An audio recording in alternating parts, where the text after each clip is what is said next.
बीवी बोलेगी तू शौहर है, तू अपने आप में मस्त है तो तू रह, मैं भी 50% तेरे घर में शेयर करती हूँ। तू बाहर कमाता है, मैं किचन संभालती हूँ। तू बाहर में 5 घंटे काम करता है, मैं तेरे किचन में 12 घंटे काम करती हूँ। तेरे बच्चों को पैदा करती हूँ, तेरे बच्चों को खिलाती पिलाती हूँ, तेरे बच्चों को स्कूल भेजती हूँ। मैं क्यों तुझे सलाम करूं? तेरा अगर तुझको अगर मुझको अगर तेरी जरूरत है तो तुझको भी मेरी जरूरत है। मेरे बगैर तू जिंदा नहीं रह पाएगा और तेरे बगैर मैं भी जिंदा नहीं रह पाऊंगी। जब 50-50% मामला है तो फिर मैं क्यों तेरा तलबा चाटूं? मैं मेरा बाप जमीन बेच के तुझको क्यों राडो घड़ी दे? मेरा बाप जमीन बेच के क्यों तुझको बुलेट दे? जब तुझको मेरी हाजत है कि मेरे बगैर मर्द जिंदा नहीं रह सकता, मेरे बगैर सोने का मकान रहे, 50 खरब एकड़ जमीन रहे, मगर वो दीवारें काटने दौड़ेंगी, वह जमीन उसके लिए जहर बन जाएगी, एक दिन जिंदा नहीं रह पाएगा। क्योंकि सारी बहारें औरतों की वजह से है। चाहे 5 लाख महीना कमा, अगर हिजड़ा बन जाए, नामर्द बन जाए, साहब मर्द ही ना रहे तो चलो चलेगा, औरत ना रहे, जब तक मर्द है उसके बगैर सारा चमन सूना है, उसके बगैर सारी दुनिया वीरान उजड़ी हुई, उसके बगैर आप जिंदा नहीं रह सकते। क्योंकि वो आपके लिए पैदा की गई है। जब वो आपके लिए पैदा हुई है तो फिर उसको लाने के लिए बुलेट का मतलब क्या है? उसको लाने के लिए घड़ी का मतलब क्या है? उसको लाने के लिए उसके बाप को दर दर की ठोकरें करवा के, मस्जिद के दरवाजे पे भीख मंगवा के, उसके अपने रहने की जमीन, रहने का घर बेचवा के, ऐश का सामान साहब पलंग कुर्सी टेबल घर में लाने का क्या मतलब है? लोग ये समझते हैं, एकतरफा तौर पर ये समझते हैं कि ये हम इनकी जरूरत है, हम इनके लिए है और वो हमारे लिए है। सारी लड़कियां शादी करना बंद कर दें, कोई किसी के पास नहीं जाएगी, मर्द तड़प तड़प के मर जाएंगे, दुनिया वीरान हो जाएगी। जब मेरी जरूरत वो है तो फिर उसकी जमीन बेचवा के अपने घर में फर्नीचर का क्या मतलब है? ये शोहरे नामदार है। पलंग कौन लाई है? वो गरीब बाप की गरीब बेटी भीख मांग के लाई है।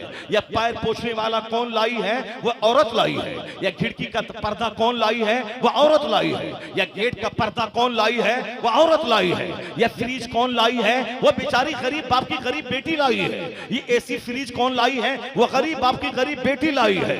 ये साफ वॉशिंग मशीन कौन लाई है? वो गरीब बाप की गरीब बेटी 25 साल से तैयारी करके बाप ने रखा था, LIC की पॉलिसी खुलवा के, और आज मैच्योरिटी के बाद उस पैसे से बेटी की शादी करवाया है।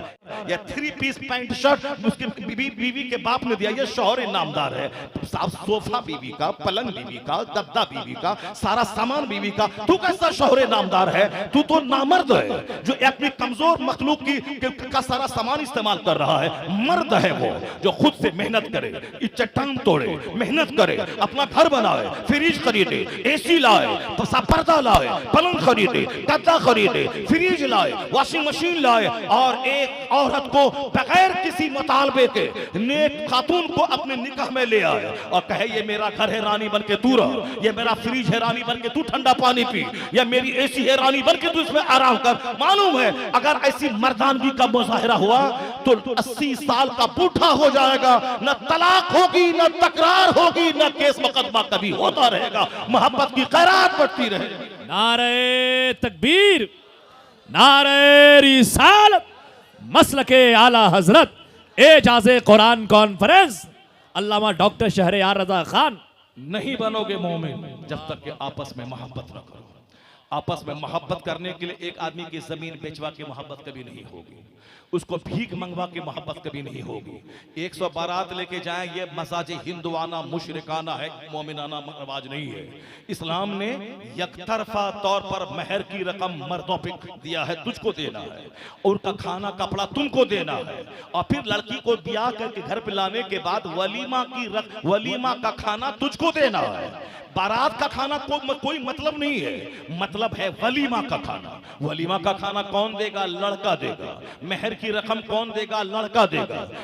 और फिर नानो नफ्ता कौन देगा? लड़का देगा। साहब इस्लाम ने सारी बातें लड़कों पे डाल दी हैं, मगर आज हम सारी जरूरतें लड़की के बाप पे हम डालते हैं। इसीलिए है नफरत, इसीलिए है मुकदमा, इसीलिए है तकरार, इसीलिए है तलाक, इसीलिए है साहब बेमुरव्वती, इसीलिए इसीलिए है एहसान फरामोशी, इसीलिए है दिलशिकनी, इसीलिए है करोड़ों की मौजूदगी में मायूसी, इसीलिए है मालदारी के बावजूद गरीबी, इसीलिए है दौलतों के अंबार पर बैठकर खुदकुशी, इसीलिए है दौलतों के अंबार पर बैठकर जहर खाकर सुसाइड करने की आदत है। ये सारी बलाएं खत्म हो जाएंगी अगर वो लोग काफिरों की पैरवी ना करें, नफ्स की पैरवी ना करें, सिर्फ मुस्तफा की पैरवी करें। वो काम जो सोने के महल में ना होगा वो किराए के घर में हो जाएगा। हाय है जिंदाबाद जिंदाबाद, सुभान अल्लाह। किराए के घर में हो जाएगा। एक मौलाना साहब बोलने लगे मुरादाबाद में कि हम साहब वो पुराने फरसुदा ख्याल के मौलाना नहीं है, हम जदीद ख्याल के मौलाना है। मैंने कहा ठीक है, मैट्रिक में 400 बच्चों में फर्स्ट क्लास मैंने किया है, इंटरमीडिएट में 10 कॉलेज में टॉप मैंने किया है साहब, एमए इन इंग्लिश में पूरे कॉलेज में टॉप मैंने किया है। आज जदीद ख्याल मेरा नहीं है, ये खालिस मदरसे में पढ़े हैं, इनका ख्याल जदीद है। वो बोले हाँ हाँ मेरा ख्याल जदीद है, इस माना कर कि औरतें निकाब पहन करके वो साहब लैब में जाएं, कॉलेज में जाएं, कोचिंग सेंटर पे जाएं, वो अब मर्दों के साथ बैठ करके स्टडी करें। पर्दा है ही इसीलिए ताकि वो अब मर्दों के साथ मिलके पढ़ें लिखें। हम वो घर में रखने वाले काबिल नहीं है कि घर में बो रहे, घर में बो रहे।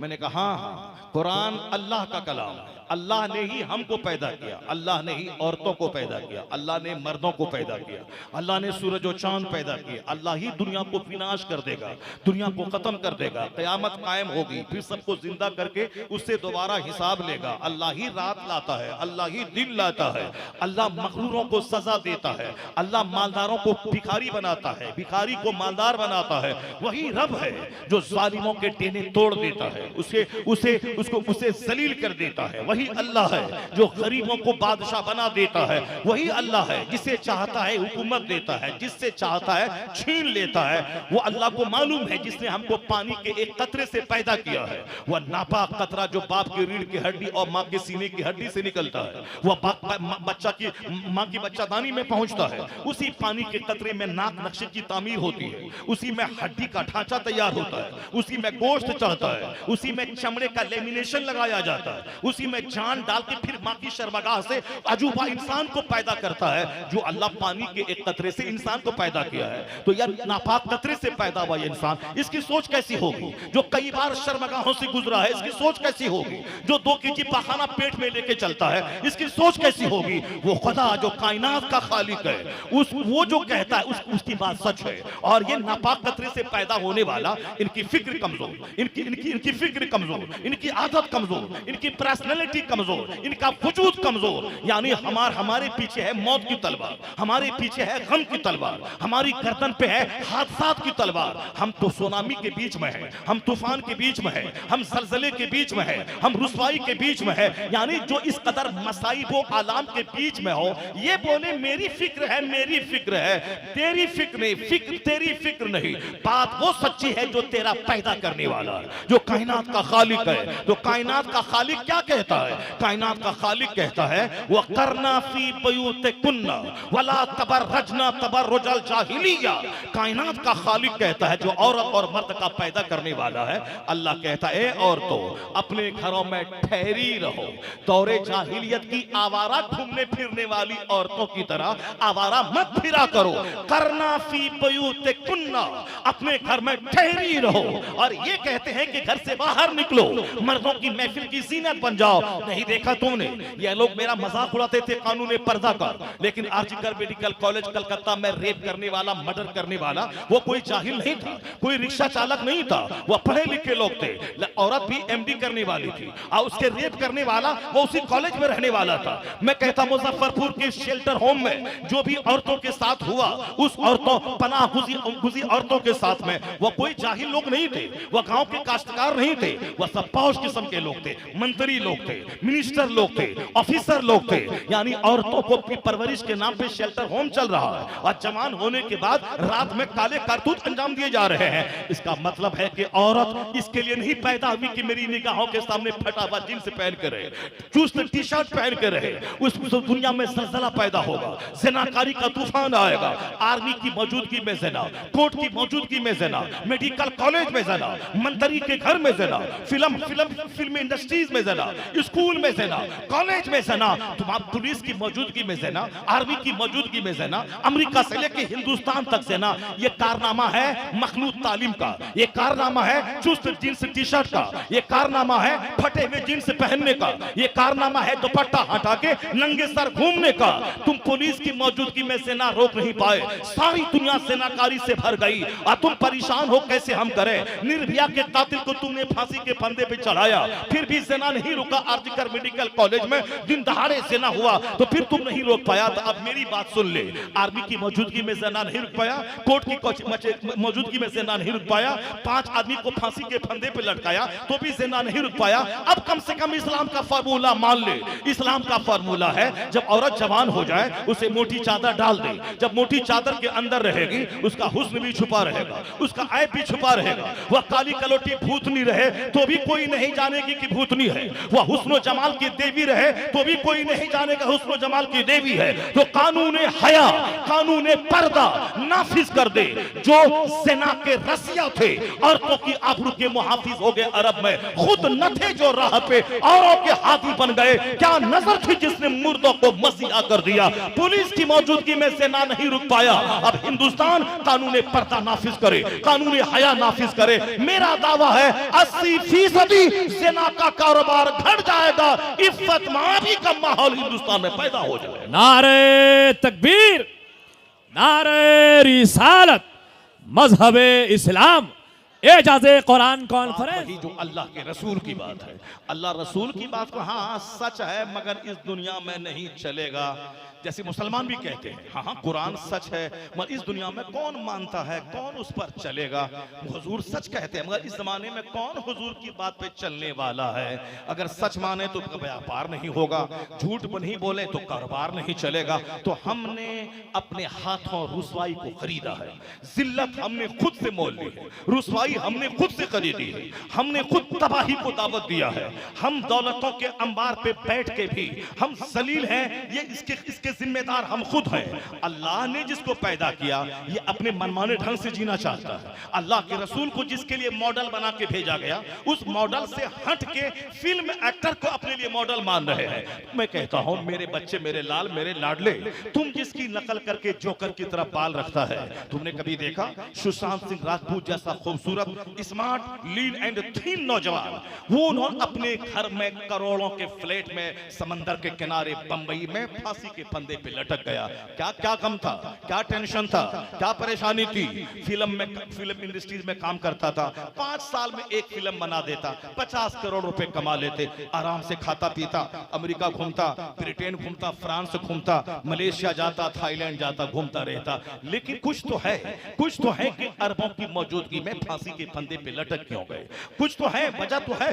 हम साहब एक औरत डीएम थी कर्नाटका की, उसका शौहर भी डीएम था, मगर उन्होंने इदारे शरिया में उन्होंने केस दायर किया कि हम इससे खोला चाहते हैं। ये बता दीजिए कि खोला चाहने का क्या मतलब है। अगर हम डीएम, मेरी बीवी चपरासी है, चलो मेल नहीं खाएगा, या हमारी बीवी डीएम है, मैं चपरासी हूं, मैं मास्टर हूं, मैं मामूली सा ब्लॉक डेवलपमेंट ऑफिसर हूं, उसके रैंक के मुताबिक मैं नहीं हूं, लेकिन शौहर भी आईएएस ऑफिसर है, बीवी भी आईएएस ऑफिसर है, फिर क्यों नहीं मैचिंग हो रही है। इसका मतलब है दिल लग गया होगा किसी ड्राइवर से, दिल लग गया होगा किसी हॉकर से, दिल लग गया होगा किसी चपरासी से, दिल लग गया होगा किसी मकान के सामने कोई टेलर मास्टर से, दिल लग गया होगा किसी चमार से, दिल लग गया होगा किसी मुसहर से। दिल लगने की बात है, यहाँ तो दिल की बात मान रहे हैं लोग, नफ्स की गुलामी कर रहे हैं। वरना एक औरत को जब ये पता है कि जवानी का पीरियड 10 साल है, उसके बाद औरत बूढ़ी हो जाएगी, वह तवाइफ के कोठे पे भी रहे कोई ग्राहक नहीं मिलेगा। औरत जब तक चिकनी चपड़ी है तब तक उसका ग्राहक मिलता है, लेकिन जब वह बीमार पड़ गई या बूढ़ी हो गई कोई ग्राहक नहीं मिलता। जब तक जवान है तब तक उसके चाहने वाले लोग हैं, लेकिन कितने दिन तक जवान रहेगी? एक मुसलमान की बेटी एक काफिर के साथ भाग गई, अब काफिर के साथ भाग गई, काफिरा हो गई। ये दुनिया की जवानी तो 10 साल रहेगी, उसके बाद या तो शौहर उसके 50 टुकड़े करके उसको गटर में डाल देगा जैसे आमतौर पर डाला जाता है, या उसको तवाइफ के कोठे पे बेच के शौहर भाग जाएगा, या उसको 10 दिन होटल में उसके जिस्म को नोच कर उसको बेसहारा होटल में छोड़ के वो भाग जाएगा। आए दिन इस तरह की खबरें मिल रही है। एक मुसलमान की बेटी नागपुर की बिलावलपुर के ढाबा वाले गैर मुस्लिम से मोहब्बत करी, उनसे शादी नहीं। भाई मोहब्बत का कोई मजहब नहीं होता है, मोहब्बत मोहब्बत है, मोहब्बत दोनों के बदन में ब्लड एक जैसा है, मोहब्बत मोहब्बत है। ये मौलाना लोग कैसी पुरानी बातें करते रहते, मोहब्बत मोहब्बत है। मोहब्बत करी, उनके साथ गई, खूबसूरत थी, उनके बदन को निचोड़ा। 1 महीने के बाद गला दबा के जबलपुर के नाले में उसको डाल दिया गया। मोहब्बत मोहब्बत मोहब्बत के नाम पे एक चौराहे पे ले जाके उसको बेसहारा छोड़ के 10 दिन होटल में रख के निचोड़ के भाग। कई लाख बेटियां उसको दुबई के झांसे में यहां से भगा के लोग ले गए, वहां 2-4 महीने लिव इन में रहा, उसके जी भर गया, उसे तवाइफ के कोठे पे होटल में बेच करके उसका आशिक फिरार हो गया। अब ना घर आ सकती है और ना उसके पास जा सकती है, ना कोई दूसरा उसको अपनी बीवी के तौर पर एक्सेप्ट कर सकता है। अब सारी जिंदगी जब तक जवान है वह आने वाले गेस्ट के बिस्तर को गर्म करे, और जब बूढ़ी हो जाए तो दरगाहों पे बैठ के भीख मांगे, दरगाहों पे बैठ के भीख मांगे। ये हाल है। मगर तुमने नहीं देखा जो नफ्स की गुलामी नहीं किया, जिसकी नजर आखिरत पे है, जिसकी नजर अल्लाह रसूल पे है, या चंद दिन की जवानी पे नहीं है, जहां का एक दिन 50,000 साल के बराबर होगा, जहां खरबों साल रहना है। दुनिया में के 70 साल 70 सेकंड की तरह है, मगर जहां खरबों साल रहना है। जिसके घर में माँ बाप ने आखिरत की बात की, जन्नत की बात की, अकाल इस्लाम की सुन्नतों की बात की, मरने के बाद की जो दुनिया है उस दुनिया की बात की, उसकी बेटियां कभी काफिरों के साथ भागकर जलील नहीं हुई। उनकी बेटियों को अगर किसी ने 50 करोड़ रुपए का झांसा देकर उसके हुस्न को निचोड़ना चाहा, उसकी बेटियों ने उसके मुंह पे थूक दिया, और ये कहते हुए कि सारी जिंदगी कुंवारी रह जाऊंगी मगर ईमान का सौदा नहीं करूंगी, ईमान का सौदा नहीं करूंगी। ये वो बेटियां बोल रही हैं जिस बेटी की खुट्टी में इस्लाम पिलाया गया है, जिसको बताया गया है यह दुनिया की जिंदगी 4 दिन की है, यह पानी का बुलबुला है, असल जिंदगी मरने के बाद की है, जहां का एक दिन 50,000 साल के बराबर है। दुनिया की जिंदगी पानी का एक कतरा है, आखिरत मिस्ले समंदर के है। तो एक कतरा पानी के लिए लालायित होना, इसी को रंगीन बनाने के लिए खरबों साल की जन्नत को जला के राख कर देना, ये कहां की अक्लमंदी है? दुनिया में मकान मिले ना मिले, यहाँ शादी हो ना हो, यहाँ नफ्स पे कंट्रोल रखे, यहाँ की सारी ख्वाहिशात अधूरी है, यहाँ का मकान अधूरा है, यहाँ की सारी कामयाबी अधूरी है, यहाँ की सारी तरक्की अधूरी है। अगर जन्नत मिल गई वही कामयाब और बामुराद है, वरना दुनिया की कामयाबी आज है कल जिल्लत है, आज बादशाहत है कल फकीरी है, आज तंदुरुस्ती है कल बीमारी है, आज इज्जत है कल ज़लील हो गए। दुनिया में हर लम्हे लम्हे में मुसीबतों का अंबार छुपा है। तो जिसकी पैरवी तुम कर रहा है वह फांसी के फंदे पे लटक रहा है, IAS ऑफिसर फांसी के फंदे पे लटक रहे हैं, वह 10 लाख कमाने वाला बंबई का इंजीनियर वह फांसी के फंदे पे लटक रहा है। और हर साल कई नौजवान जो कोटा में नीट की तैयारी करते हैं, हर महीने उसकी लाशें उसके हॉस्टल से निकलती है। ये कौन थे जिसकी तमन्ना थी कि मैं डॉक्टर बनूंगा, नीट निकालूंगा, मैं उसको लगा कि मैं नहीं निकाल पाऊंगा, मैं माँ बाप की तमन्ना पूरी नहीं कर पाऊंगा, तो चलो जहर खा के मैं मर जाता हूँ। या डिप्रेशन के शिकार हुए, जहर खा के मर गए। हर महीने 2-4 लाशें कोटा राजस्थान में जहाँ कोचिंग सेंटर का हब है वहां से 10 लाशें निकलती है। ये वह लोग हैं जो मायूसियत के शिकार हो गए, यह वह लोग हैं जो साहब डिप्रेशन के मरीज हो गए। दूसरों का मुंह देखेगा यही हश्र होगा। मगर तुमने कभी सुना एक 5,000 कमाने वाला मुअज्जिन कभी फांसी के फंदे पे लटका हो, 10,000 कमाने वाला इमाम कभी फांसी के फंदे पे लटका हो, मकतब में पढ़ाने वाला मौलवी कभी फांसी के फंदे पे लटका हो? नहीं नहीं नहीं सुना होगा। अगर हो कभी तो करोड़ों में कोई इक्का दुक्का होगा। मगर यहाँ तो आए दिन स्कूल में, कॉलेजेस में, कोचिंग सेंटर पे हमेशा इस तरह के वारदात मिल रहे हैं। डीएम फांसी के फंदे पे लटक रहा है। अमेरिका का इंजीनियर 4 बच्चों के साथ मकान से नीचे कूद करके जान दे दिया। यहाँ वेस्ट बंगाल में ममता बनर्जी का एक मंत्री वो सब ऊपर वाले कोठे से नीचे कूद के जान दे दिया। मंत्री जान दे रहे हैं साहब, डीएम जान दे रहे हैं साहब, मजिस्ट्रेट जान दे रहे हैं साहब, इंजीनियर जान दे रहे हैं, IAS ऑफिसर जान दे रहे हैं, डॉक्टर जहर खा के मर रहे हैं। इसका मतलब ये निकला जो इस्लाम से हटेगा, जो सब्र से हटेगा, जो कनात से हटेगा, उसका हाल यही होगा। होगा।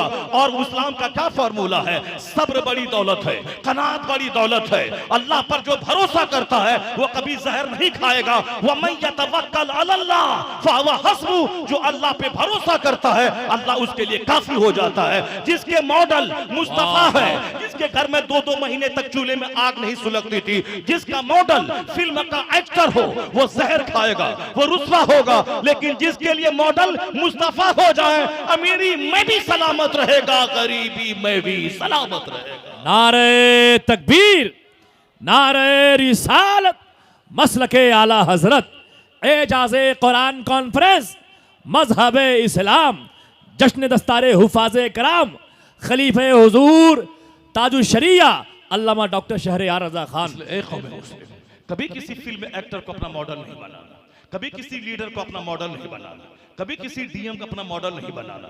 जरा देखिए, मैंने अपने अपने समाज में देखता हूँ, एक स्कूल का टीचर 1 लाख रुपए महाना है, महीना लगते लगते सारे पैसे खत्म हो जाते हैं। वह दूसरों से कर्ज लेता है, दामाद के आने के बाद हम गोश्त कहाँ से लाएं, फल फ्रूट से कहाँ से लाएं। लेकिन हमारे मदरसे का टीचर जो 10,000 रुपये महीना कमाता है, वह दूसरों को कर्ज देता है। मस्जिद का इमाम जो 10,000 कमाते हैं, इनका चेहरा हरा भरा रहता है। जरा इनका जुब्बा देखें, जरा इनकी बरकाती टोपी देखें, जरा इनके जैकेट देखें। 1,000 बीघा जमीन का जोतने वाला, उसका जैकेट जैसे तैसे। इनकी सदरी को देखें, इनके जैकेट को देखें, इनके जुब्बा को देखें, इनकी टोपी को देखें। ये शमामा लगाते हैं, ये मुश्क अंबर लगाते हैं, ये ऊद लगाते हैं, ये कस्तूरी लगाते हैं। एक डीएम कस्तूरी के लिए तरसता है, एक साहब हाई स्कूल का टीचर, कॉलेज का प्रोफेसर वह कस्तूरी के लिए तरसता है। वो मौलाना साहब को कहता है बहुत जबरदस्त सेंट आपके बदन से जरा हमको दे दीजिए। अभी कल मैं रांची में था, परसों, तो रांची में एक शख्स ने बोला जबरदस्त अतर आपका है, ऐसा लगता है दिन भर पूरा घर महकता रहता है, जरा वो हमको वो शीशी दे दिए जाए। ये बताइए कि साहब इसके आमदनी कितनी है? 10,000, मगर मुश्क लगाते हैं, कस्तूरी लगाते हैं, चेहरा हरा भरा रहता है, कभी गोरा चेहरा काला नहीं होता है। आखिर की खुशहाली का क्या राज है?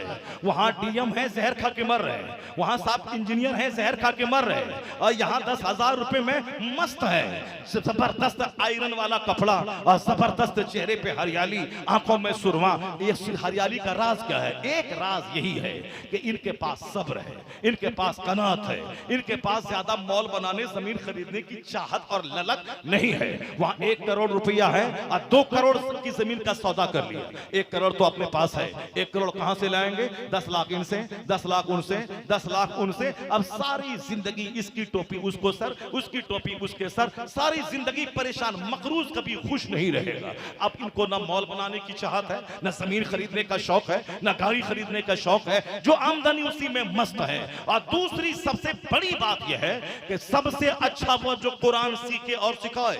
और दूसरी हदीस मुस्तफा ने यह फरमाई कि अल्लाह उसे हरा भरा रखे।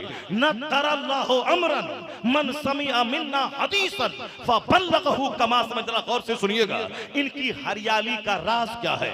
बज़ाहिर राज है सब्र, बज़ाहिर राज है कनात, बज़ाहिर राज है तवक्कुल, लेकिन इनकी हरियाली के पीछे मुस्तफा की दुआ है। जो कायनात के मालिक को मुख्तार है, उसने दुआ दे दी है कि इनका काम क्या है? जुमा के दिन हुजूर ने ये कहा, इनका काम है महफिल मिलाद में हुजूर ने ये कहा, इनका काम है ईदैन के खुतबे में हुजूर ने ये कहा, सीरत की मजलिसों में हुजूर ने ये कहा। जो हुजूर का पैगाम आम करते हैं, हुजूर का पैगाम फैलाते हैं, तो हुजूर ने इनको दुआ दे दी। न तरल्ला, अल्लाह मेक हिम ग्रीन, अल्लाह उसे हरा भरा रखे, जो मेरी हदीस सुनता है दूसरों को सुनाता है, जो मेरी हदीस सुनता है और दूसरों को सुनाता है।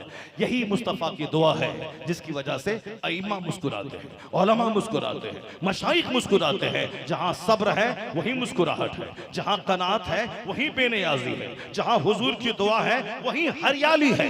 अरबों कमाने के बाद खुदकुशी, जहर कुरानी, अरबों कमाने के बाद सुसाइड, और यहाँ एक मामूली कमाई के बाद कोई सुसाइड नहीं, बल्कि मस्ती भरी जिंदगी है। पता ये चला, कोई नेता को देखेगा बर्बाद हो जाएगा, फिल्म एक्टर को देखेगा बर्बाद हो जाएगा, दुनियादारों को अपना मॉडल बनाएगा बर्बाद हो जाएगा। जो मुस्तफा को अपना मॉडल बनाए, वो मालदार हो तो भी आबाद रहेगा, किराए के घर में रहे तो भी आबाद रहेगा। कि मोहम्मद से वफा तूने तो हम तेरे हैं, ये जहां चीज है क्या लोहो कलम तेरे है। दोनों जहान की कामयाबी मुस्तफ़ा की गुलामी में बिना है। अब जरा आइए, आपकी तवज्जो बनी हुई, आप गौर से मेरी बात सुन रहे हैं।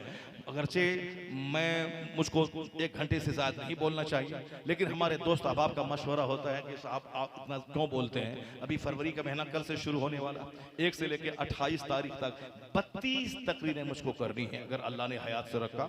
32 तकरीरें नोट हैं, एक दिन में 2 तकरीरें हैं। जैसे 17 को मैं दिन में क्लियर शरीफ में दिन में बोलूँगा, रात में मैं साहब वहाँ की जो राजधानी है, मैं वहाँ उत्तराखंड की जो राजधानी है मैं वहाँ बोलूँगा। अब इस तरीके से एक दिन में यहाँ, रात में वहाँ, या एक रात में 12 बजे से पहले यहाँ, 12 बजे के बाद वहाँ। अब रोजाना जो 2 घंटे बोलूँगा हाल क्या होगा। लेकिन नहीं, अल्हम्दुलिल्लाह मैंने जनवरी के महीने में 28 से लेकर 29 तकरीरें मैंने की हैं। अब इसके बावजूद भी मैं 2 घंटे तकरीर करने के लायक हूँ और मैं आपके सामने खिताब कर रहा हूँ। ये भी एक इस्लामी ताकत है। जो आदमी 10 मिनट बोलते हैं नेता, आवाज फंसती है। इलेक्शन के मौके पर राहुल जी खटाखट खटाखट टकाटक टकाटक बोलते थे, आवाज लगी, सिगरेट साहब गए, आप साहब गेस्ट हाउस में गए, वहां दवाई इस्तेमाल की, और साहब तेजस्वी यादव जी खटाखट टकाटक ये सारी बातें बोलते थे, और साहब परेशान हो गए, बिल्कुल दुबले पतले हो गए। आप एक दिन में 10-10 सभा कर रहे हैं, आराम से 10 मिनट बोल रहे हैं, दवाई इस्तेमाल कर रहे हैं, मेडिसिन इस्तेमाल कर रहे हैं, मगर यहाँ 2-2 घंटे आपका बंदा खिताब कर रहा है। क्लास में 5-5 घंटे एक शेखुल हदीस बच्चों को पढ़ा रहा है, मगर उसके बावजूद आवाज इसकी नहीं लगती है, उसके बावजूद ये बिल्कुल पूरी तरह से तरोताजा रहते हैं। इसका राज क्या है? वह थकते हैं 5 मिनट बोलकर, इसलिए कि वहां पे झूठ है, वहां झूठ है, इसीलिए थकावट है। लेकिन जहां सच है, जहां हक है, जहां कुरान बोला जाता है, जहां हदीस बोला जाता है, वहां पे बोलता चला जाता है, रूहानी ताकत मिलती चली जाती है। ये रूहानी ताकत के जलवे, या रूहानी ताकत के जलवे, या आध्यात्मिक शक्ति के जलवे। जो झूठ बोलता है वो कमजोर हो जाता है, जो गुनाह करता है वह कमजोर हो जाता है। गुनहगार अंदर से खोखले हो जाते हैं, झूठ बोलने वाले अंदर से खोखले हो जाते हैं, गुनहगार अंदर से खोखले हो जाते हैं। नमाज पढ़ के देखें, रोजा रख के देखें, हज करके देखें, ज़कात दे के देखें। मेरा अपना जाती तजर्बा है कि माह रमजान में मैं बचपन से, जब से मैं रोजा रख रहा हूँ 8-9 साल की उम्र से, उस वक्त से लेकर आज तक कोई किसी एक भी रमजान का रोजा मुझसे नहीं छूटा। चाहे मैं सफर में रहूं या मदरसे का काम करता रहूं, बंबई जाऊं, चेन्नई जाऊं, दिल्ली जाऊं, मगर हमने कभी भी रोजा को छोड़ा नहीं, न सफर में छोड़ा न घर में छोड़ा। ये मुझको याद है कि 8 साल से मैं रोजा रख रहा हूं, 7 साल की उम्र से अब तक मैंने कोई बहाना करके, न कलेक्शन का न सफर का बहाना करके मैंने कभी रोजा को नहीं छोड़ा। जबकि रमजान में अक्सर मैं सफर ही में रहता हूं, नहीं छोड़ा। और मेरा तजर्बा है कि माह रमजान में आम दिनों के मुकाबले में ज्यादा ताकतवर हो जाता हूं, मुझको अंदर से ज्यादा एनर्जी मिल जाती है। आम लोगों को इसका एहसास है। क्या कहा था उन्होंने, क्या साहब हॉलैंड के पादरी ने, अगर ताकत चाहिए डाइटिंग कीजिए, फास्टिंग कीजिए। क्या कहा रामदेव जी ने, अगर ताकत चाहिए फास्टिंग कीजिए, फास्टिंग कीजिए। अगर अंदर से पेट को आप आराम देना चाहते हैं, गुर्दे को, किडनी को, स्टमक को, इंटेस्टाइन को आप आराम देना चाहते हैं ताकि रिफ्रेश्ड हो जाए, तो माह रमजान के 30 रोजे रखिए। उससे क्या होगा, 10 से लेकर 12 घंटे तक आपका लीवर आराम रहेगा, आपकी किडनी को आराम मिलेगा, आपके पेट को आराम मिलेगा। रोजा रखिए, फास्टिंग कीजिए, सेहतमंद हो जाएगा। रामदेव जी आज कहते हैं observe fast you will be healthy, observe fast you will be healthy.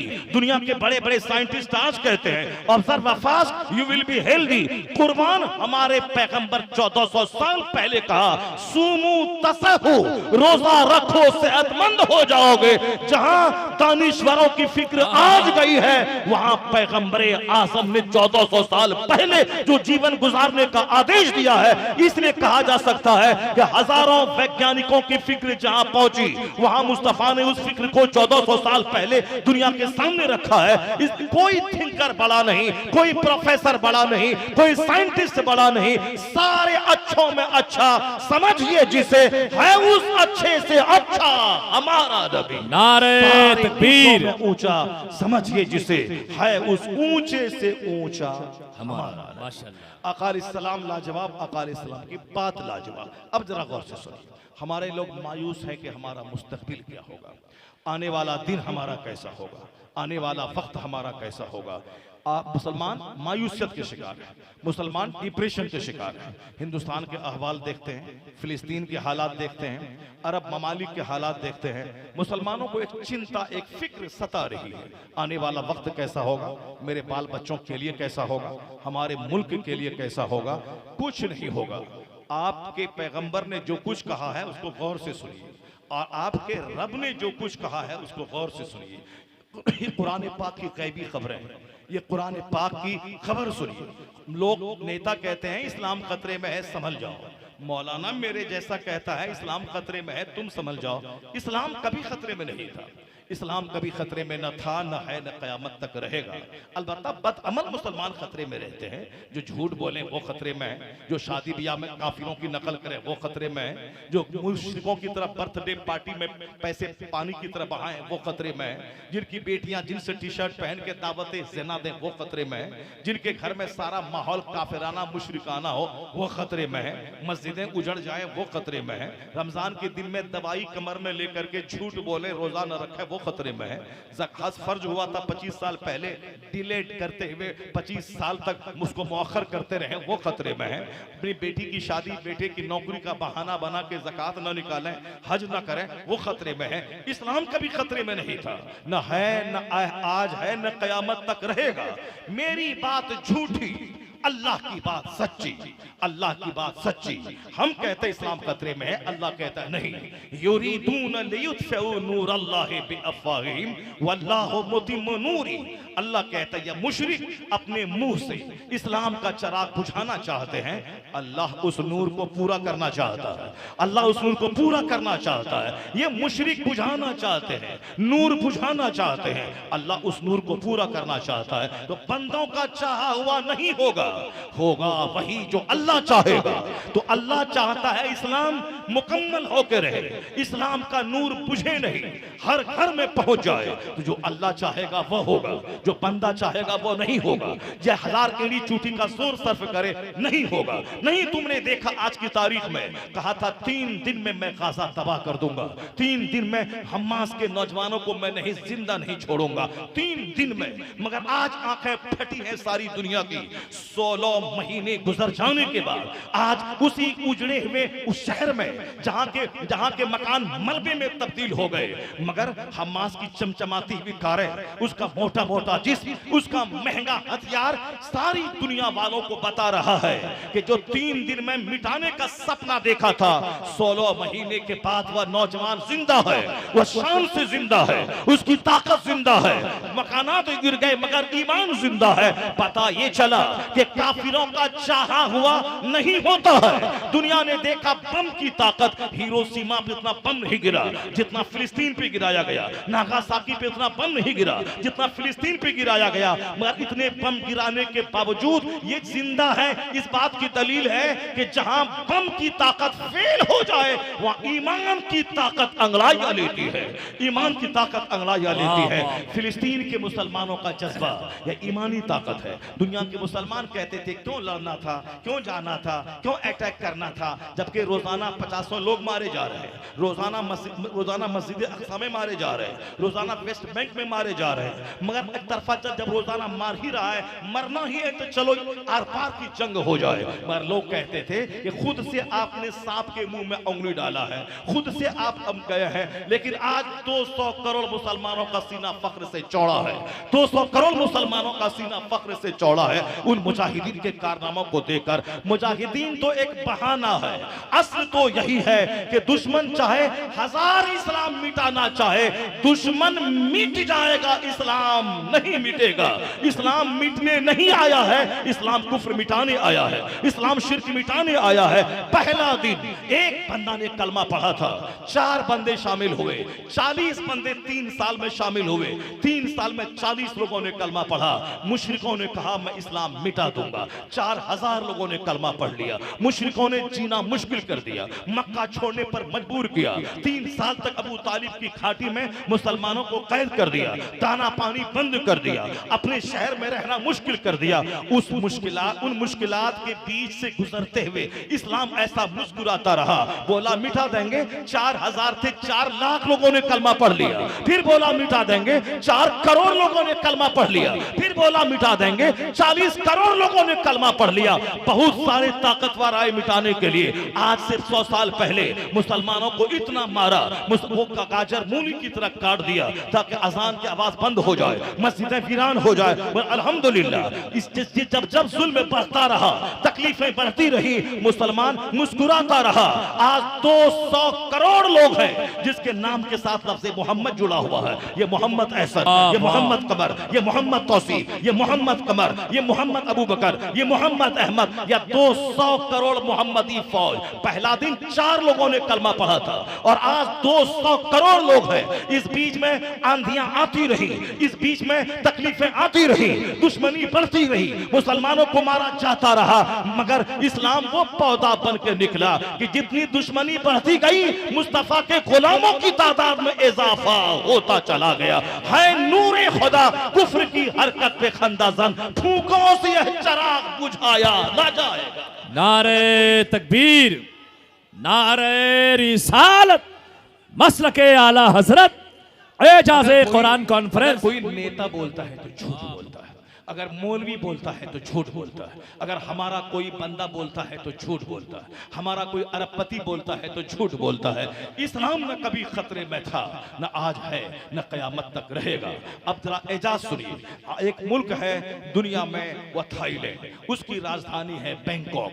Bangkok में एक यूनिवर्सिटी है, उस यूनिवर्सिटी में अनाटॉमी के डिपार्टमेंट के हेड हैं, जैसे उर्दू के हेड, अंग्रेजी के हेड, फिजिक्स के हेड, केमिस्ट्री के हेड, मैथमेटिक्स के हेड, यानी उसको डीन होते हैं, डीन ऑफ द डिपार्टमेंट। हमारे मदरसे में तो आज मदरसा खुला और 2 साल के बाद दस्तारबंदी हो जाती है। यहीं से मौलाना भी बनेंगे, यहीं से मुफ्ती भी बनेंगे, यहीं से हाफिज भी बनेंगे, यहीं से कारी भी बनेंगे, सब बनेंगे और 0/0 बनेंगे। अब वहाँ स्कूल में, यह प्राइमरी स्कूल है, वहाँ मिडिल स्कूल है, वह हाई स्कूल है, वह 10+2 है, वह डिग्री कॉलेज है, वह पीजी कॉलेज है, यानी 1 से लेके 5 तक यहाँ पढ़ेंगे, 5 से लेके 8 तक वहां पढ़ेंगे, 9th 10th वहां पढ़ेंगे, +2 वहां पढ़ेंगे, साहब 3 ईयर से डिग्री वहां पढ़ेंगे, पीजी पोस्ट ग्रेजुएशन वहां करेंगे। हमारे यहाँ एक ही झोपड़ी में सब कुछ होता है। यहीं पे मिडिल क्लास की पढ़ाई होती है, यहीं पे हाई स्कूल की पढ़ाई होती है, यहीं पे बच्चा एदादिया भी पढ़ेंगे, यहीं पे सानिया भी पढ़ेंगे, यहीं राबिया भी पढ़ेंगे, यहीं खामिसा भी पढ़ेंगे, यहीं साहब सामेना भी पढ़ेंगे, यहीं फजीलत की पढ़ाई भी होगी और यहीं मुफ्ती की भी पढ़ाई होगी। यानी सब कुछ इसी बिल्डिंग के नीचे सारी तालीम होगी। नतीजे में सब पढ़ लिए और सब फन में कमजोर हो गए। आज जमाना है एक्सपर्ट का। एक फन पढ़िए, मजबूती से पढ़िए, फिजिक्स पढ़िए, एक्सपर्ट बनिए, केमिस्ट्री के एक्सपर्ट बनिए। आज हमसे लोग कहते हैं साहब आप रद्द वहाबिया पे गुफ्तगू नहीं करते हैं। मैंने कहा हमारा अकीदा सुन लीजिए, जो मुस्तफ़ा की तौहीन करता है वो इस्लाम से खारिज है।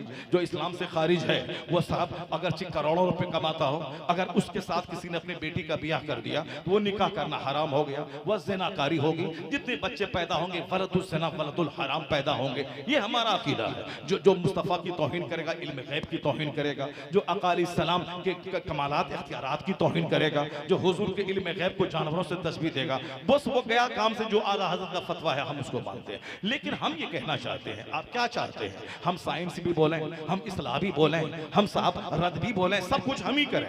आप उसके यहाँ एक्सपर्ट होता है, वो मैथ के एक्सपर्ट, फिजिक्स के एक्सपर्ट, केमिस्ट्री के एक्सपर्ट, हिस्ट्री के एक्सपर्ट। आप क्या चाहते हैं? कोई रद्द वहाबिया का एक्सपर्ट हो, कोई इस्लाह अमाल का एक्सपर्ट हो, कोई इस्लाह अहवाल का एक्सपर्ट हो, कोई साइंटिफिक टॉपिक का एक्सपर्ट हो। कोई एक्सपर्ट होना चाहिए। यहाँ नहीं बस एक ही आदमी से सब काम करवा लेना, वही सब काम करे और एक ही पैटर्न पे सब काम करना है। नहीं चलेगा ऐसे। दीन का काम करना होगा, अलग अलग माहिर को पैदा करना होगा। ये साहब इमामुल नहव हैं, ये इमामुल मंतिक हैं, ये इमामुल फलसफा हैं, ये इमाम सर्फ है, तो अब हर सर्फ के इमाम है, ये सर्फ के इमाम, ये नहव के इमाम, ये मानी के इमाम, ये इल्मे बदी के इमाम, ये इल्मे ग्रामर के इमाम। जब इमाम है सबके अलग अलग है, तो एक ही बंदा सारा काम क्यों करेगा? एक ही मदरसे से सारे बच्चे क्यों फारिग होंगे? यहाँ हिफ्ज की तालीम होगी, वहाँ क़िराअत की तालीम होगी, वहाँ सानिया तक तालीम होगी, वहाँ खामिसा तक तालीम होगी, वहाँ फजीलत तक तालीम होगी, तो सारे मदरसों के बच्चे मोहताज रहेंगे। ऐसा नहीं कि वहाँ से खारजा हुआ यहाँ ले लिया, यहाँ से खारजा क्या वो उसको ले लिया। सारे मदरसे वाले लालायित हैं कि बच्चे हमारे यहाँ आ जाएं। स्कूल में 3 साल तक के लिए नो एडमिशन का बोर्ड लगा हुआ है, कोई हमारे यहाँ एडमिशन 3 साल तक नहीं होगा। और हमारे मदरसे में शाबान में परसों छुट्टी होने वाली है और आज भी एडमिशन चालू है, आज भी एडमिशन चालू है, क्योंकि बच्चे ही नहीं है हमारे यहाँ। हमारे साल भर तक एडमिशन होता है और वहाँ नो एडमिशन, एडमिशन क्लोज्ड हो गया। क्रिश्चियनों के स्कूल में एडमिशन क्लोज्ड हो गया, हमारे यहाँ एडमिशन चलता है। इसका मतलब है कि कोई सिस्टम नहीं है, सिस्टम पैदा करना होगा, सिस्टम बनाना होगा, सिस्टम से काम करना होगा, तब चलेगा। ऐसा नहीं कि चंदा भी हम ही करें, पढ़ाएं भी हम ही, तामीर भी हम ही करें, टीचर की तनख्वाह भी हम ही लाएं, यानी सारा काम हम ही करें। नतीजे में कमजोर किस्म के बच्चे पैदा हो रहे हैं। वो बच्चे जिसके पास ना इल्म है ना तरबियत है, आज फारिग हुए कल मस्जिद में चले गए, अब परसों लड़ाई करके मस्जिद से बाहर निकल गए। यहाँ डीएम का एग्जाम, आईएएस का एग्जाम निकालने के बाद 6 महीने की ट्रेनिंग होती है। यहाँ साहब बीएड करने के बाद ट्रेनिंग होती है, यहाँ सब टीचर्स ट्रेनिंग के बाद उसकी ट्रेनिंग होती है, ज्वाइनिंग के बाद ट्रेनिंग होती है। आपको कैसे पढ़ाना है, आपको कैसे फेस करना है, कैसे बच्चे जब बदमाशी करें तो कैसे पढ़ाना है, गार्जियन आके बोले तो कैसे पढ़ाना है। हमारे यहाँ कोई ट्रेनिंग नहीं है। आज फारिग हुए कल मस्जिद में चले गए, अब परसों वहां से लड़ाई करके मस्जिद से भाग गए। अब मस्जिद में है तो नमाज पढ़ा रहे हैं, और घर चले गए तो नमाज छोड़ दिया। या उसी मोहल्ले में किसी दोस्त यहाँ ठहरे, 3 दिन तक इमामत थी तो 5 टाइम पढ़ा रहे थे, दोस्त के घर में गए तो नमाजों 5 टाइम नमाज छोड़ दिया। ये है ना तजर्बाकारी की वजह से आलिमों का वकार मजरू हो रहा है। आलिम दिन का काम नहीं कर पा रहे,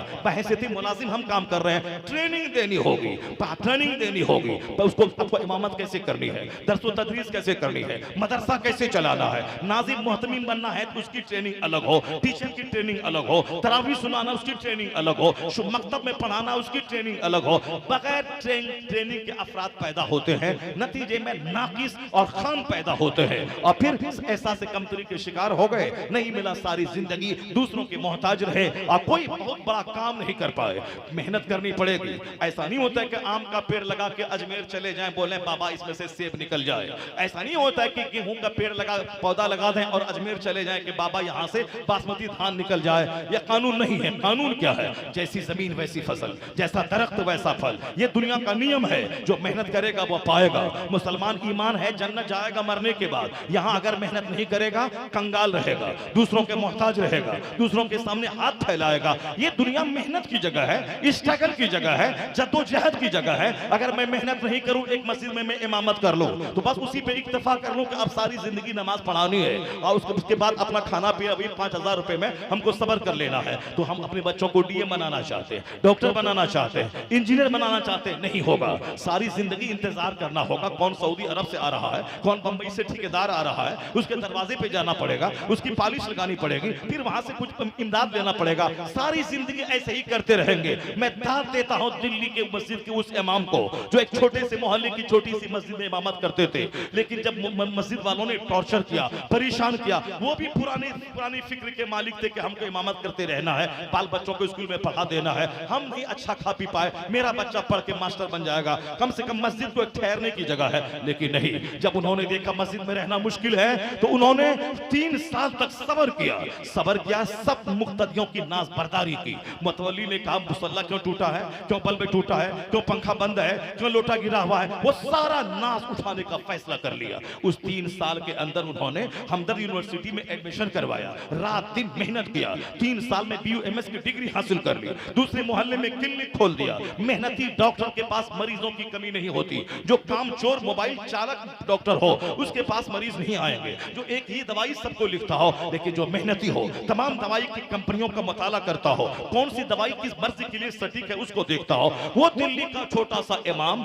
उन्होंने फैसला किया सारी जिंदगी अब इमामत मुझको नहीं करनी है, अब मुझको मेहनत करके पैसा पैदा करना है। 3 साल तक तो रहना होगा मस्जिद में, ताकि जब तक कि मेरी डिग्री कॉलेज से मुकम्मल ना हो जाए। 3 साल तक उन्होंने सारा नाज मुतवल्ली का उठाया, सारे नमाजियों का नाज उठाया, मगर रात दिन मेहनत करके उन्होंने BUMS की डिग्री हासिल कर ली, क्लिनिक खोल दिया, क्लिनिक चलने लगी, अब पैसों की बारिश होने लगी। उधर उसी कॉलेज में लेक्चररशिप का ओहदा खाली हुआ, उन्होंने इंटरव्यू दिया, पास हो गया, अब कॉलेज के लेक्चरर भी बन गए और साथ इधर वो क्लिनिक के डॉक्टर भी बन गए। मस्जिद से इस्तीफा दे दिया, उसके बाद आराम से अब पैसों की बारिश कॉलेज से भी हो रही है, क्लिनिक से हो रही, अपना खुद का घर खरीद लिया दिल्ली में, पौष इलाके में, और खुद की क्लिनिक बना ली। अगर वो उसी पे सबर किए रहते कि फजर पढ़ाएं सो जाए, मगरिब पढ़ाएं सो जाए, जोहर पढ़ाएं सो जाए, तो फिर सारी जिंदगी दूसरों के मोहताज रहते और शिकवा की जिंदगी गुजारते। उन्होंने लड़ाई की, मुल्क फेस किया, उन्होंने हालात का फेस किया, मेहनत की, रात दिन एक किया, 3 साल मेहनत की। अब उनके बाल बच्चे साहब डॉक्टर बन रहे हैं, इंजीनियर बन रहे हैं, दिल्ली में खुद का घर, दिल्ली में खुद की क्लिनिक हो गई। ये दुनिया है। यहाँ अजमेर जाने से सारा फलसफा हल नहीं होता कि आम का पेड़ है तो उसमें से सेब निकल जाए, बाबा 2-4 तमाचा मार के अजमेर से बाबा भगा देंगे कि आम के पेड़ से सेब नहीं निकलता है, गेहूं का पौधा लगा के बासमती धान नहीं निकलता है। हाँ बाबा क्या देते हैं, एक बच्चा मेहनत करता हुआ मैट्रिक में 95% नंबर लाया, 10 घंटे पढ़ता था, इंटरमीडिएट में 12 घंटे पढ़ा, 98% नंबर लाया, ग्रेजुएशन में 99% नंबर लाया। अब उसको यूपीएससी की तैयारी करनी है, 18 घंटे स्टडी बढ़ा दी। अब चला गया अजमेर, कहा बाबा मैंने मेहनत में कोई कमी नहीं की, मैंने मेहनत में कोई कमी नहीं छोड़ी, मैंने 99% नंबर लाया। बाबा अब सिर्फ दुआ कर दे, इधर से मेहनत चलेगी, उधर से गरीब नवाज के हाथ उठेंगे तो कामयाबी आसमान से जमीन पे उतर जाएगी। नारे तकबीर। एक तरफ से मेहनत चले, एक तरफ से दुआ उठे, दुआ के लिए हाथ उठे, तब कामयाबी कदम चूमती है। ऐसा नहीं कि उस्ताद का पांव दबाएं मुफक्किर बन जाएं, उस्ताद के कपड़े धोएं मुहद्दिस हो जाएं, उस्ताद का खनी लटा के दे दें मुफक्किर बन जाएं। नहीं, उस्ताद का पांव दबाएंगे सवाब मिलेगा, उस्ताद के कपड़े धोएंगे सवाब मिलेगा, मगर वह इल्म सीने में नहीं जाएगा। कब जाएगा? 8 घंटे किताब पढ़ना होगा और आधा घंटा उस्ताद के सर में तेल लगाना होगा। 8 घंटे की इधर से मेहनत चलेगी और आधा घंटा खिदमत की उधर से दुआ चलेगी, कामयाबी कदम चूमेगी। यही हर फील्ड में है। मुसलमान लहवान लेके बैठ गया, मुसलमान अगरबत्ती लेके बैठ गया, मुसलमान तो शिक्कादरिया लेके बैठ गया, मुसलमान फातिहा लेके बैठ गया। फातिहा अपनी जगह, लहवान अपनी जगह, मगर मेहनत अपनी जगह, स्ट्रगल अपनी जगह, जद्दोजहद अपनी जगह। लहवान से काम नहीं चलेगा, नमाज पढ़नी होगी, रोजा रखना होगा, हज व ज़कात अदा करने होंगे। लहवान फातिहा अगरबत्ती लेके बैठने से कोई कौम तरक्की नहीं करती है। जो कौम किताब लेके बैठती है, जो कौम कॉलेज लेके बैठती है, जो कौम आईटीआई सेक्टर लेके बैठती है, जो कौम स्टडी लेके बैठती है, वो कौम कामयाब होती है। लहमान लगाने वाला वो मुजाविर कहलाएगा, चादर चढ़ाने वाला वो मुजाविर कहलाएगा। अजमेर के मुजाविर का बच्चा आईएएस ऑफिसर नहीं बनता है, एमबीबीएस डॉक्टर नहीं बनता है, वह चादर बेच के खाता है, वह चादर चढ़ा के खाता है, वह फूल बेच के खाता है। मगर गरीबों का बच्चा बिहार का आईएएस ऑफिसर बन गया, वह ब्लॉक डेवलपमेंट ऑफिसर बन गया, वह इंजीनियर बन गया। इसलिए जो मजार पे बैठा रहेगा वह मुजाविर कहलाएगा, और जो किताब लेके बैठेगा मुहद्दिस कहलाएगा, वो मुफक्किर कहलाएगा, वो डीएम कहलाएगा, वो इंजीनियर कहलाएगा। एक कौम मुस्लिम, तुमको सबसे पहले इल्म की ताकत का एहसास दिलाया गया। Knowledge is power, knowledge is light. इल्म ताकत का नाम है, इल्म रोशनी का नाम है, इल्म कुव्वत का नाम है। हिंदुस्तान कहता है नॉलेज पावर है, चाइना कहता है नॉलेज पावर है। अमेरिका से 1000 साल पहले उसका वजूद नहीं था, मगर आज तरक्की का राज है नॉलेज इज पावर। चाइना घिसा पिटा मुल्क बुद्धिस्टों का था, आज दुनिया की सारी मंडियों पे उसका माल है। चाइना का जवाब नॉलेज इज पावर। जापान पे हिरोशिमा पे बम गिरा के तबाह बर्बाद अमेरिका ने कर दिया, लेकिन आज अमेरिका की मंडी में सबसे ज्यादा माल जापान का है। जापान 50 साल में अपने आप को दुनिया का ताकतवर मुल्क बना लिया। उन्होंने जंग से हट के सारी तवज्जो पढ़ने लिखने और सनत और इर्फत पे डाल दी। आज जापान का गुलाम अमेरिका है, क्योंकि इस कदर जबरदस्त सामान जापान बनाता है जो अमेरिका में जिसकी मैन्युफैक्चरिंग नहीं होती है। तो जापान का जवाब है कि नॉलेज इज पावर। इंडिया का जवाब है नॉलेज इज पावर। चाइना का जवाब है नॉलेज इज पावर। एक कौम मुस्लिम, इल्म ताकत है, इल्म रोशनी है। आज सारी दुनिया कह रही है, मगर तुम्हारे पैगंबर ने 1400 साल पहले कहा था, अलैकुम बिल इल्म फइन्नल इल्म कुव्वतुन, अलैकुम बिल इल्म फइन्नल इल्म नूरुन। इल्म हासिल कर, इल्म ताकत का नाम है, इल्म रोशनी का नाम है। इसलिए मैं कहता हूं, कयामत तक जो भी शिक्षा को शक्ति बच्ची कहेगा मुंह उसका होगा, ये नारा मुस्तफा का अता क्या हुआ होगा, वाह वाह। ये नारा मुस्तफा का दिया हुआ होगा, जिसके पैगंबर ने इल्म पे इतना ज्यादा जोर दिया हो। Acquire knowledge from the cradle to the grave, माँ की गोद से लेके कब्र की गोद तक पढ़ो। यानी इल्म हासिल करने की कोई आयु सीमा नहीं है, कोई उम्र की कैद नहीं है। और वो कौम जाहिल रहे, माँ की गोद से कब्र की गोद तक पढ़ो, चाइना जाना पड़े पढ़ो, चाहे हमेशा पढ़ो। फिर शिक्षा, एडल्ट एजुकेशन, बूढ़े पढ़े, जवान पढ़े, मर्द पढ़े, औरत पढ़े, सारे लोग पढ़े।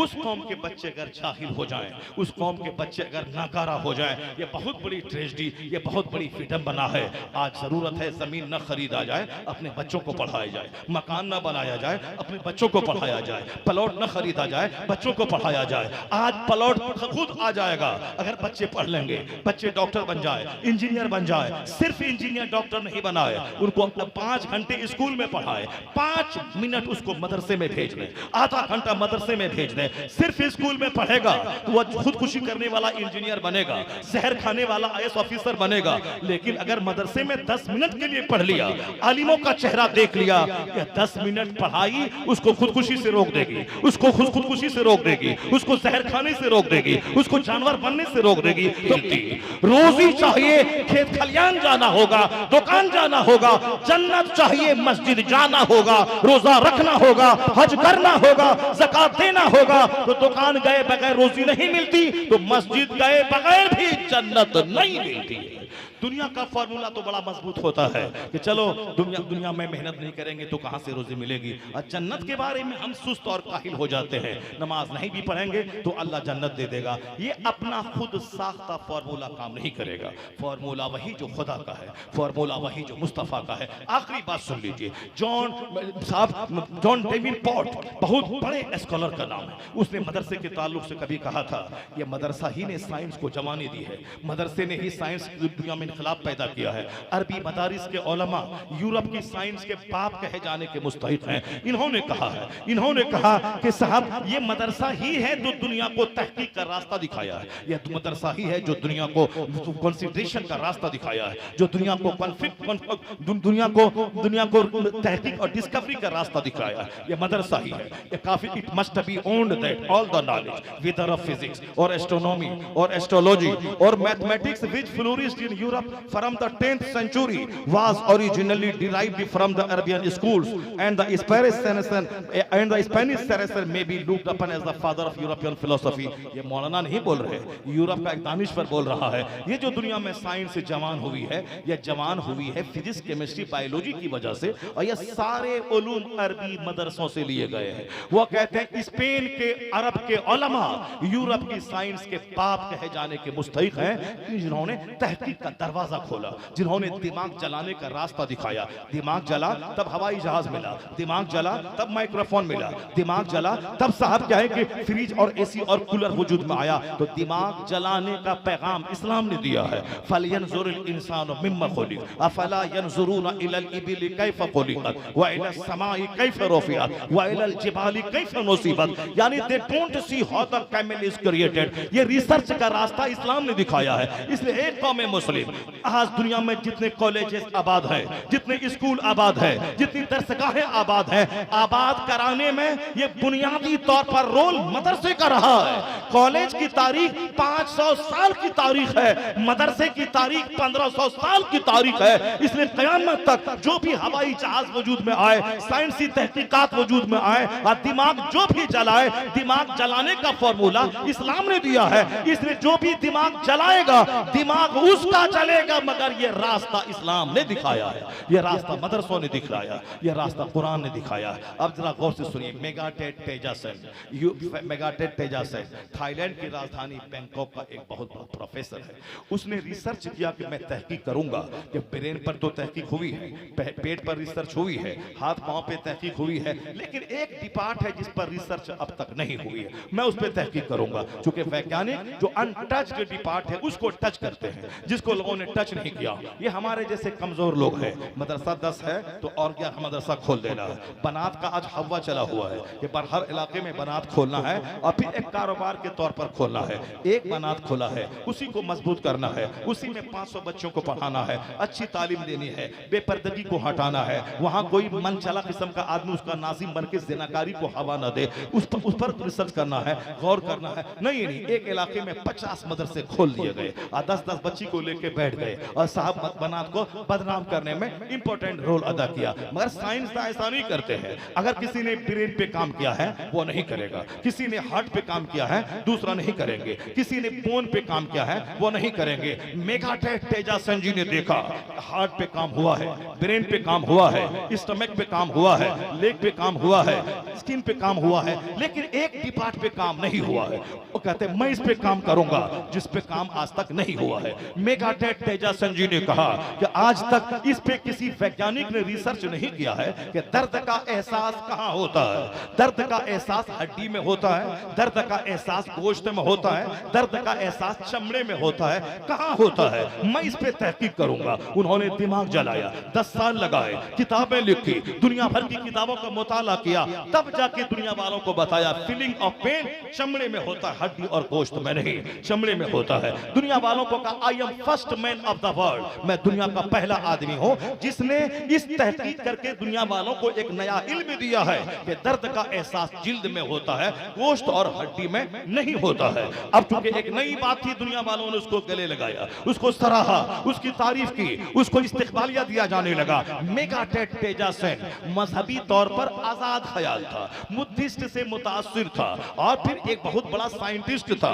एक नया काम, चौंका देने वाला काम दुनिया में किया। वहां तक के सऊदी अरब की राजधानी रियाद में एक सेमिनार मुनक्किद हुआ। उस सेमिनार में उनको दावत दी गई। कुरान और साइंस के हवाले से गाहे बगाहे सेमिनार का इनेकाद होता रहता है। अब दुनिया भर के मुफक्किरीन को दावत दी जाती है कि आपने जो रिसर्च किया है उस तहकीक को लेके आइए और कुरान करीम का हम एक मुताला करते हैं, उसको सामने रखिए। ये अरब ममालिक के लोग ऐसा, खास करके सऊदी अरब में ऐसा होता है। मेगाटेक तेजासन जी चूंकि नया काम किया था कि दर्द का एहसास चमड़े में होता है, आज से पहले किसी ने किताब नहीं लिखी थी, इनको दावत दी गई। अब वो वहां गए, इन्होंने अपना आर्टिकल मकाला पढ़ा, दुनिया के सारे लोगों ने बहुत तारीफ की कि आपका एहसान कि एक नई तहकीक से आपने दुनिया को रूशनास कराया है, जिस पर आज तक वर्क नहीं हुआ था आपने वर्क किया। आपकी मेहनतों को दाद देता हूं, सराहता हूं। इस्लामिक स्कॉलर खड़े हुए, उन्होंने कहा कि मेगाटेक तेजासन जी की मेहनतों को मैं दाद देता हूं। आज तक किसी लेबोरेटरी, किसी के यूनिवर्सिटी में तहकीक नहीं हुई थी कि दर्द का एहसास चमड़े में होता है। मगर मैं उनसे कहता हूं, आप पढ़े लिखे आदमी हैं, ये हमारी मजहबी किताब कुरान है। हमारा अकीदा है कि कुरान किसी बंदे ने नहीं लिखा है, ये हमारे परवरदिगार खालिक का कलाम है। खालिक का कलाम किसी बंदे ने नहीं लिखा है, मेरे अल्लाह का कलाम है। अल्लाह ने अपने महबूब पे नाजिल किया है और उसको किताब की शक्ल में अभी यहाँ लिखा गया है। ये हालांकि अल्लाह का कलाम है और 1400 साल पहले दुनिया में नाजिल हुआ है। जो तहकीक आपने की है कि दर्द का एहसास चमड़े में होता है, मेगाटेक तेजासन जी भी सुन ले और जितने मंदूबीन यहाँ सारे लोग सुन ले। वो इस्लामिक स्कॉलर कहा मेरे कुरान में क्योंकि टॉपिक आखिरत है, जन्नत है, मगर उसी टॉपिक को बयान करते हुए इशारे में बहुत सारी ऐसी बातें बयान कर दी गई हैं जिसको आज दौरे जदीद के वैज्ञानिक तहकीक करके जहां तक पहुंच पाते हैं। जैसे मेगाटेक तेजासन जी ने कहा कि दर्द का एहसास चमड़े में होता है। मैं एक आयत कुरान शरीफ से पढ़ता हूं। मौजू चूंकि जन्नत है, मौजू जहन्नम है, मौजू ईमान है, मौजू आखिरत है, टॉपिक इंसान है, लेकिन जो कहने का इशारा है उस इशारे पे सारे लोग तवज्जो दें। चुनांचे सारे मुहक्किकीन, सारे वैज्ञानिकों के कान खड़े हो गए। अरबी जबान में बोला गया, उसका तर्जमा दुनिया की सारी जबान में किया गया कि कुरान शरीफ में एक जगह मेरा खुदा कहता है वल्लज़ीना कफरू बिआयातिना सौफा नुस्लीहिम नारा कुल्लमा नदिजत जुलूदुहुम बद्दलनाहुम जुलूदन गैरहा। अल्लाह कहता है कि जिन लोगों ने मेरी आयतों को मानने से इनकार किया, यानी जो इन कुरान को नहीं माना, ये अल्लाह का कलाम नहीं है, वो अल्लाह का कलाम है, इसको एक्सेप्ट नहीं किया, तो अल्लाह कहता है जो मेरी बात नहीं मानेगा, मेरी आयतों को तस्लीम नहीं करेगा, हम उसे यहां तो नहीं, मरने के बाद जहन्नम की आग में जलाएंगे। जहन्नम की खतरनाक आग, वहां इसे जलाएंगे। यह दुनिया है, काम की दुनिया। अच्छा काम करेगा, ईमान लाएगा, उसके लिए जन्नत वहां इनाम है। और जो बुरा काम करेगा, ईमान नहीं लाएगा, जो खालिक कायनात का खालिक है उसकी बात बंदा नहीं मानेगा, उसको तो जहन्नम की आग में जलाएगा। अल्लाह कहता है जो मेरी आयतों को नहीं मानेगा, मानने से इनकार किया, हम उसे आग में जला जलाएंगे और आग में जब उनकी खाल गल जाएगी, कुल्लमा नदीजत जुलूदहुम, जब उनका चमड़ा आग में गल जाएगा, जब उसकी खाल आग में गल जाएगी, बदलनाहुम जुलूदन गैरहा, उस खाल की जगह हम दूसरी खाल पैदा कर देंगे। क्यों? लियज़ूकुल अज़ाब, ताकि वह दर्द का मजा चखे, ताकि वह अजाब का मजा चखे। तो अजाब का मजा चखाने के लिए कुरान की आयत में चमड़ा बदलने की बात की गई है। मैं खाल बदलूंगा, एक खाल गल जाएगी, उसकी जगह दूसरी खाल बना दूंगा, ताकि वह दर्द का मजा, अजाब का मजा चखते रहे। तो अजाब का मजा चखाने के लिए चमड़ा बदलने की बात की गई है।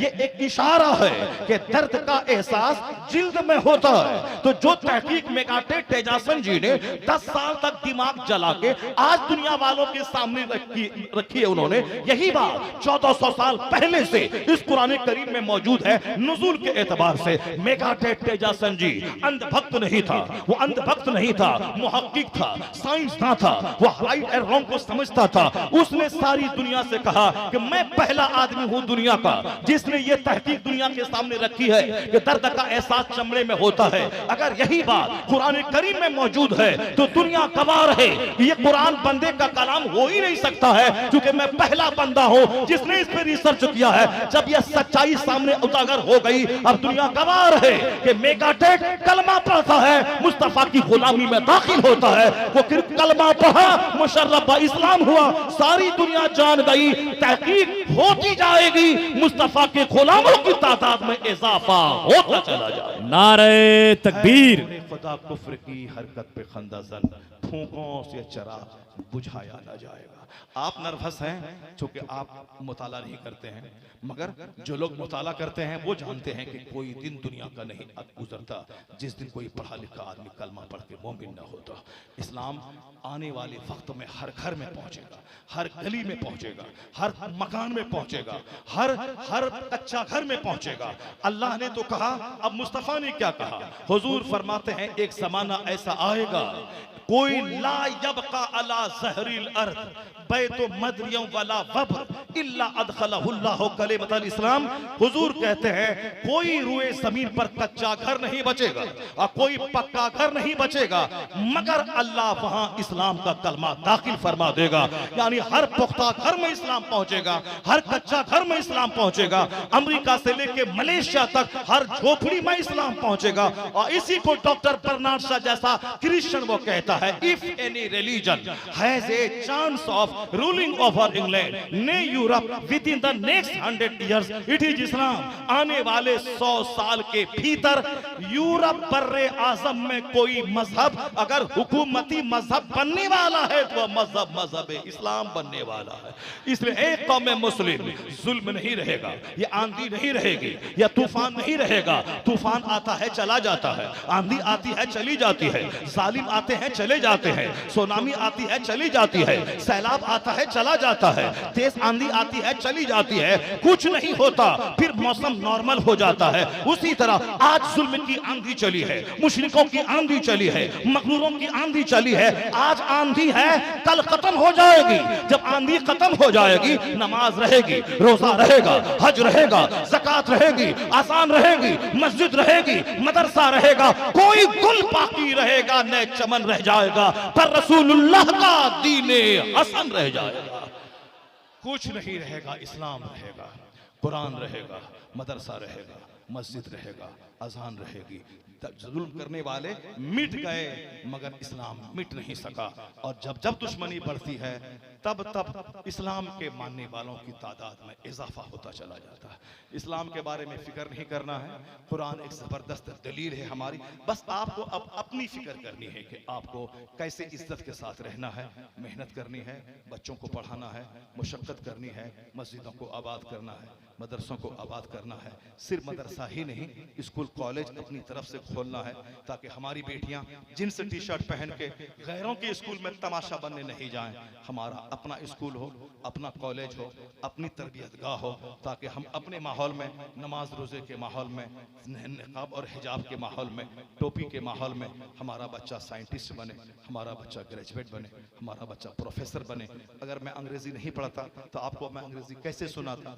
अगर मैं हिंदी नहीं पढ़ता तो मैं आपको हिंदी कैसे सुनाता? जब मैं मदरसे में रहने के बावजूद एक मुश्त दाढ़ी से नीचे कभी मेरी दाढ़ी कम नहीं हुई। मैं अंग्रेज़ी से मैं एमए कर रहा था, शेरवानी के साथ, दाढ़ी के साथ। अब अगर बच्चे कोई स्कूल कॉलेज में ये समझें कि दाढ़ी रखने के बाद ही, मुंडाने के बाद ही पढ़ाई होगी, गलत है। हमारे मुल्क हिंदुस्तान में डॉक्टर मनमोहन सिंह 10 साल तक प्राइम मिनिस्टर है, मगर सर पे पगड़ी रही, चेहरे पे दाढ़ी रही। जब एक क्रिश्चियन का बच्चा, जब एक सिख का बच्चा दाढ़ी पगड़ी के साथ रखे प्राइम मिनिस्टर बन सकता है, वो साहब गृह मंत्री बन सकते हैं, वो साहब विक्रम सिंह फौज का जनरल बन सकता है, तो हमारा बच्चा अगर दाढ़ी टोपी के साथ अगर खूब 18 घंटे मेहनत करे तो उनके साथ मेहनत है, मुस्तफा की रहमत नहीं है। और यहाँ जब मेहनत रहेगी तो अल्लाह रब्बुल इज्जत की अता, मुस्तफा की रहमत, बुजुर्गाने दीन की दुआएं, तो हमारी मेहनत जहाँ सारी चीजें मिल जाएंगी तो दूसरी कौमें बाद में आगे बढ़ेंगी, मुस्तफा का गुलाम पहले आगे। क्योंकि हमारे पास अल्लाह का करम, मुस्तफ़ा की रहमत, बुजुर्गों की दुआएं शामिल रहेंगी। सारी चीज़ों के बावजूद अगर हम आज पीछे हैं, मेरे पास करम है मगर मेहनत नहीं है, स्ट्रगल नहीं है, जद्दोजहद नहीं है, हमारे पास टांग खिंचाई है, प्रमोशन नहीं है, बढ़ावा देना, हिम्मत अफजाई नहीं है। यस्सरू वला तुअस्सरू, बशरू वला तुनफ्फिरू। मुश्किल मत बनाओ इस्लाम को, आसान बना के पेश करो, आसानियां पैदा करो, मुश्किल नहीं। खुशखबरी दो, नफरत मत दिलाओ, लोगों को प्रमोट करो, लोगों को हौसला दो। ये मत बोलो कि तू, तेरा बाप है जाहिल, तू क्या पढ़ पाएगा, नहीं, बल्कि ये बोलो कि तेरा बाप कुछ नहीं था, तू डीएम बनने वाला है, तू प्रोफेसर बनने वाला है, तू साइंटिस्ट बनने वाला है। जो कुछ नहीं बनने वाला था वो बन जाएगा। और अगर जो कुछ बनने वाला था, अगर हमने उसको डूमरलाइज करके कहा कि तेरा बाप जाहिल और तू क्या पढ़ पाएगा, तो जो डीएम बनने वाला था वो चपरासी भी नहीं बन पाएगा। इसलिए इस्लाम कहता है बशरू वला तुनफ्फिरू, गिव गुड न्यूज, अच्छी खबरें दो, अच्छी बशारत दो, नफरत मत दिलाओ, मुश्किल मत बनाओ पढ़ाई को, मुश्किल मत बनाओ इस्लाम को, आसान बना के पेश करो ताकि लोग लपक के इसकी तरफ आए। अल्लाह तबारक व तआला हमको, आपको, सबों को इस्लाम की बुनियादी तालीमात पे अमल करने की तौफीक अता फरमाए। मैं बहुत थका था, 6-7 घंटे तक कार में बैठा हुआ था, और उसके बावजूद मैंने 2 घंटे तक मैंने आपके सामने कुरान और हदीस का बयान में करता रहा। मुझको चूंकि अभी फौरन पटना जाना है, वहाँ सुबह फ्लाइट लेके गोवा जाना है, इसलिए मैं अभी जल्दी खत्म कर रहा हूँ, वरना अभी जिस तरह से आप लोगों ने तवज्जो के साथ तकरीर सुनी थी, मेरा मन कर रहा था कि 1 घंटा और मैं आपके सामने तकरीर करूं। ये आपकी तवज्जो है। अब वह दौर खत्म हो गया, वो डुम का दौर खत्म हो गया, अब ढोलक वाला दौर खत्म हो गया, अब वह मिक्सचर मशीन वाला दौर खत्म आ गया। अब वह वक्त आया है कि नहीं सुनी जाएगी मिक्सचर मशीन वाला, अब किताब पढ़ी जाएगी, अब कुरान सुना जाएगा, अब हदीस सुनी जाएगी, अब आलिमों को जलील करके पीछे नहीं रखा जाएगा, बल्कि जो आलिम होगा वही मेरा इमाम होगा, वही मेरा मुक्तदा होगा। जिंदाबाद जिंदाबाद। आज आपने बता दिया है हिंदुस्तान के सारे लोगों को कि तुमने अगर ये बोला है कि बिहार में और बिहार के सीतामढ़ी और सीमांचल इलाके में वहां सिर्फ नाथखानी सुनी जाती है, तो तुमने गलत सुना है। अगर पहले ऐसा होता था, अब नहीं होगा। अब जवान हमारे जाग चुके हैं, सारे लोग बेदार हो गए हैं। अब किताब पढ़ी जाएगी, किताब पढ़ाई जाएगी, इल्म सुना जाएगा। अब नात सुनाने के लिए रात में मुस्तफा को सुनाया जाएगा, जैसे आला हजरत सुनाते थे, रात के 2 बजे उठते थे, मुस्तफा को नात सुनाते थे। मगर नात को मिक्सचर मशीन की तरह, कव्वाली की तरह नहीं सुना जाएगा। अब हदीस सुनी जाएगी, कुरान सुना जाएगा, पढ़ा जाएगा, बच्चों को पढ़ाया जाएगा, तरक्की की जाएगी। मुसलमान पढ़ेगा, मुसलमान बढ़ेगा, जाहिल नहीं रहेगा। अल्लाह तबारक व तआला हमारे नौजवानों को इल्म सीखने और आलिमों की कद्र करने की तौफीक अता फरमाए। आमीन। व आखिर दाअवाना अनिल हम्दुलिल्लाह।